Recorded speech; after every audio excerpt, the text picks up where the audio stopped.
Graphics के जरिए बताते हैं कि पाकिस्तान के सरेंडर का क्या वक्त आ चुका है। तोपखाना गोला बारूद की पाकिस्तान में जबरदस्त कमी है।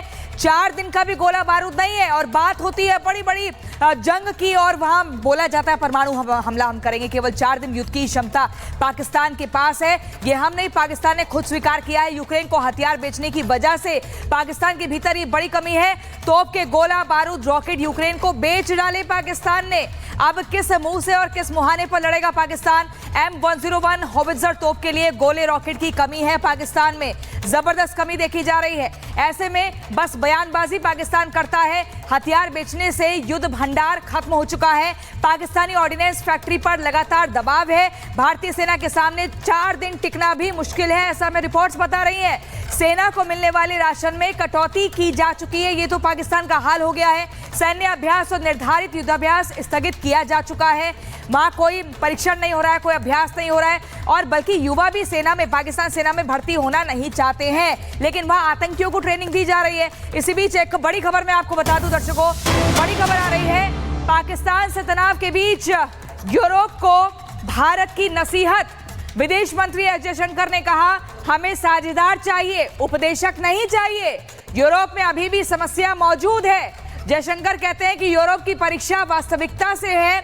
यूरोप के देश घर में कुछ है और बाहर कुछ और बोलते हैं। क्या कुछ कहा विदेश मंत्री एस जयशंकर ने, आपको सुनवाती हूं।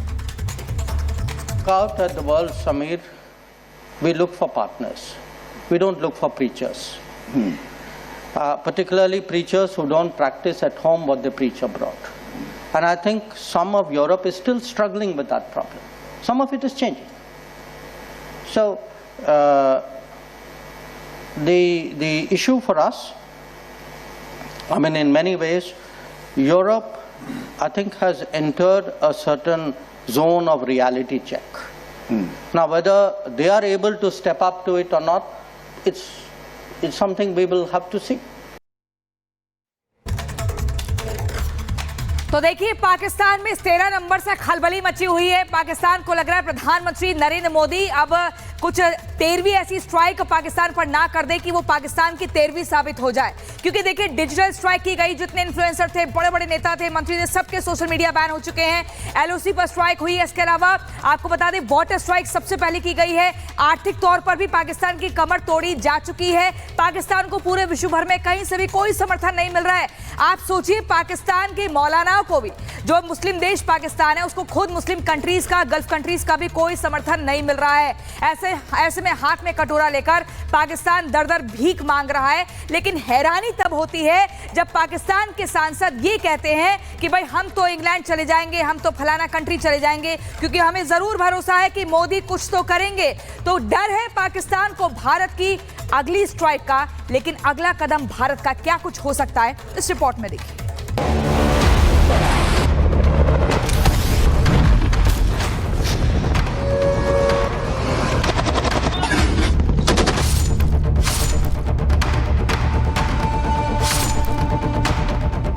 आतंकिस्तान का पानी बंद, सिंधु समझौते पर सख्ती, सतलुज और ब्यास पर हिंदुस्तान का नियंत्रण है। सिंधु का पानी पाकिस्तान को मिल नहीं रहा है। भारत अब सिंधु के प्रवाह को तेजी से रोकने के प्रबंधों को भी अमल में ला रहा है। पानी रोके जाने से पाक में हाहाकार मचा हुआ है। आतंकिस्तान पर दूसरा प्रहार, वीजा स्ट्राइक के जरिए पाकिस्तानी खिलाड़ियों, कलाकारों, यहां तक कि आम नागरिकों को भारत से मिलने वाली वीजा सहूलियतें ठप की जा चुकी हैं। आतंकिस्तान पर तीसरा प्रहार, LOC और अंतर्राष्ट्रीय बॉर्डर पर कड़ी चौकसी आतंक को सांस नहीं लेने दे रही है। आतंकी हो या उनके आका, भारत के इस कदम से सबकी नींद उड़ गई है। आतंकिस्तान पर चौथा प्रहार, पाकिस्तान के नापाक हरकत के बाद व्यापार पहले ही बंद, अब यात्राएं भी रोक दी गई हैं। यह रोक अगले आदेश तक जारी रहेगी। ये फैसला राष्ट्रीय सुरक्षा और जनहित को ध्यान में रखकर लिया गया है। मतलब पाकिस्तान से कोई भी सामान भारत में नहीं आ पाएगा, चाहे वह मुफ्त में आने वाला हो या किसी और तरीके से।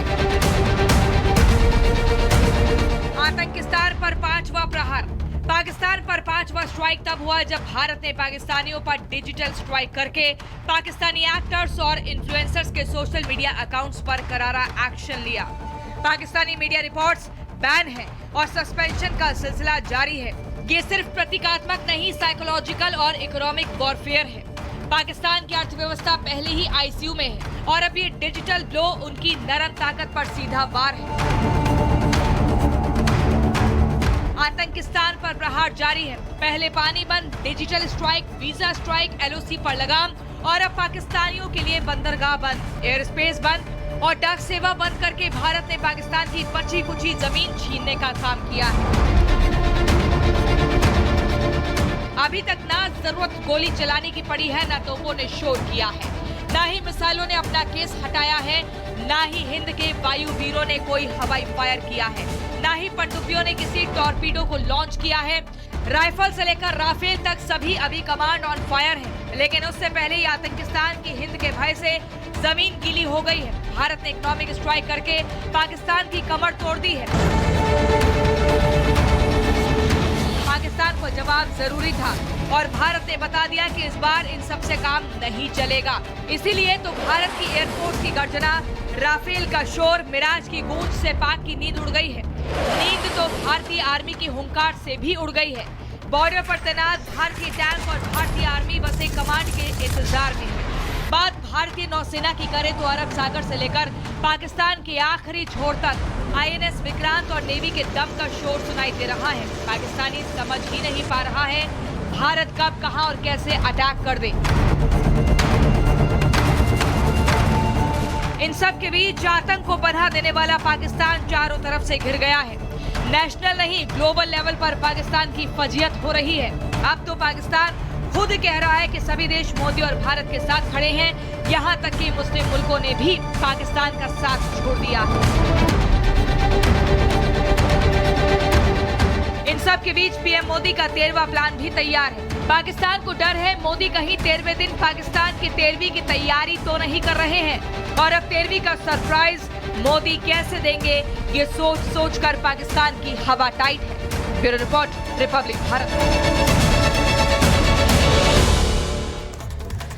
तो चलिए दर्शकों, अब मैं आपको बताती हूँ कि पाकिस्तान पर सरप्राइज प्रहार कैसे और क्या हो सकता है, मतलब संभावना क्या है, कैसा प्रहार हो सकता है। सबसे पहले इजराइल जैसा एक्शन हो सकता है क्या, जैसा इजराइल ने हमास पर किया था, टारगेटेड अटैक, हमास के बड़े बड़े नेताओं को चुन चुन कर ठोका था। वही सुपर पावर जैसी क्या स्ट्रैटेजी हो सकती है, सुपर पावर यानी कि अमेरिका और रूस जैसा कोई कदम उठाया जा सकता है। हमेशा टारगेटेड अटैक किया जाता है सुपर पावर देशों की तरफ से। वही एबटाबाद जैसा ऑपरेशन हो सकता है कि आपको याद होगा पाकिस्तान के एबटाबाद में 2011 में क्या हुआ था, ओसामा बिन लादेन को कैसे अमेरिका ने ढेर किया था और उस ऑपरेशन को ऑपरेशन नेपच्यून स्पीयर भी नाम दिया गया था। रात में ये ऑपरेशन होता है 40 मिनट तक। क्या जो कासिम मुनीर का सुलेमानी जैसा हाल भी हो सकता है, ये मैं आपको बता दूं। असीम मुनीर को लेकर बार बार ये माना जा रहा है क्या कासिम सुलेमानी जैसा हाल हो सकता है। आपको याद होगा कैसे 2020 में हमला किया गया था और ये अमेरिकी ड्रोन अटैक हुआ था और लगातार ये सीधे तौर पर विश्व में संदेश दिया गया था कि जो भी आतंकवाद को बढ़ावा देगा उसका ऐसा ही खात्मा होगा। पाकिस्तान पर आर्थिक प्रतिबंध पहले ही भारत ने लगा दिया है, क्या इसमें और ज्यादा इजाफा होगा, क्योंकि पाकिस्तान को इकोनॉमिक जो मार पड़ी है उसके बाद से अब उसकी हालत खराब हो गई है। वही परमाणु अड्डों पर भी प्रहार क्या भारत कर सकता है, जो बार बार परमाणु हमले की हेकड़ी पाकिस्तान दिखाता है। क्या जिन अड्डों पर परमाणु हथियार है वहीं पर घुसकर भारत उनको चिन्हित करके उन पर हमला कर सकता है। तो ये सब संभावनाएं हैं, अब देखना होगा कि भविष्य में क्या कुछ होता है।